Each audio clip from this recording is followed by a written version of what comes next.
Hi. Okay, so I think I want to talk a little bit about why this period of time where Jupiter is in Cancer. It's been in Cancer since like June, and Jupiter is exalted in Cancer. Jupiter is supposed to be like on top of its game and like super celebrated. Jupiter is the planet of wisdom, like just rule, so justice and like collective success. Jupiter like wants human life to exist and wants to create the conditions for continued existence and like a high quality existence.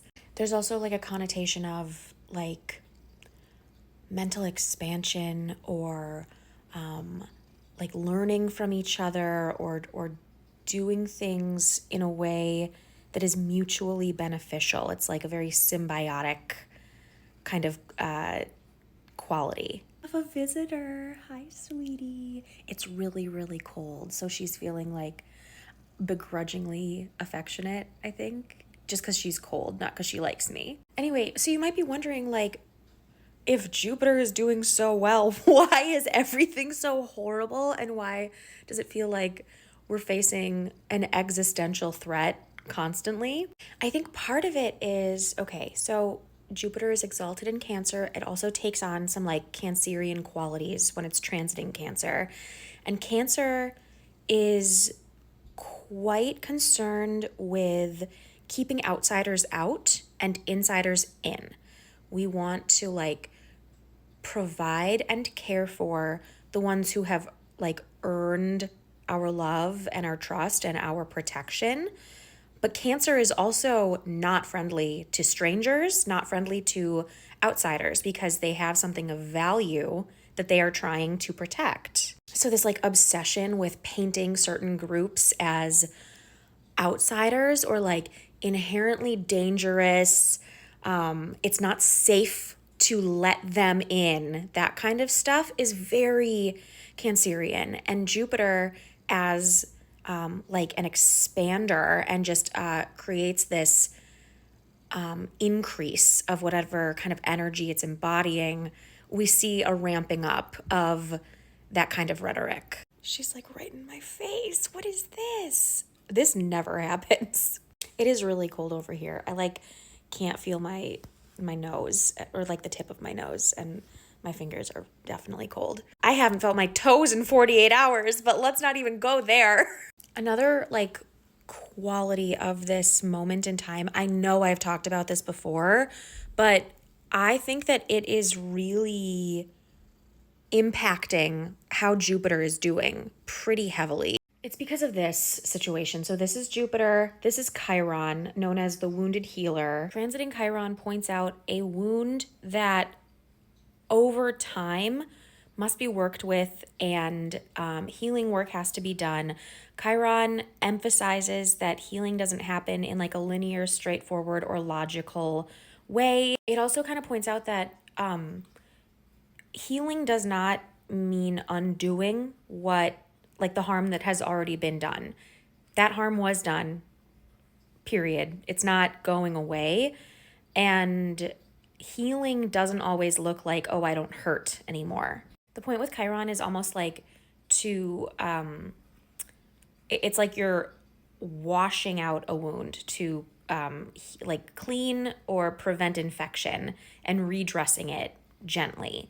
It hurts. It hurts the whole time, but it's what the wound needs. Does that make sense? And just like the healing process is not straightforward, Chiron doesn't have, oh God, there's a term for it. It doesn't have like an even orbit. It spends different amounts of time in different signs. And Aries, where it is now, is a sign that it spends the longest time in.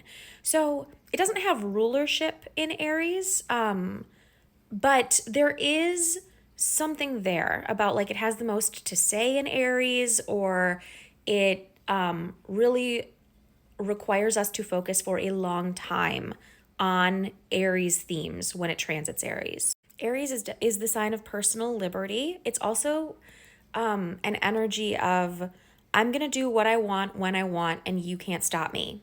And if you could, you would, but you can't because I can kick your ass. Aries has a lot of really great necessary qualities, but the like wounded version of it is has like a very fragile ego and kind of doesn't know how to relate to its own existence outside of its ability to cause harm to others.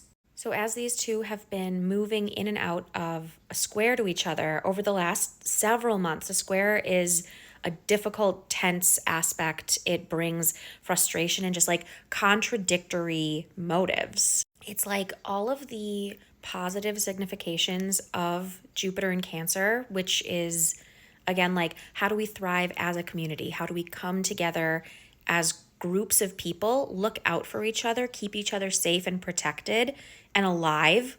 And Chiron in Aries is emphasizing the presence of groups and people who want the exact opposite. And I'm sure in their minds, they think that they are doing the same thing of like, I'm keeping people like me safe.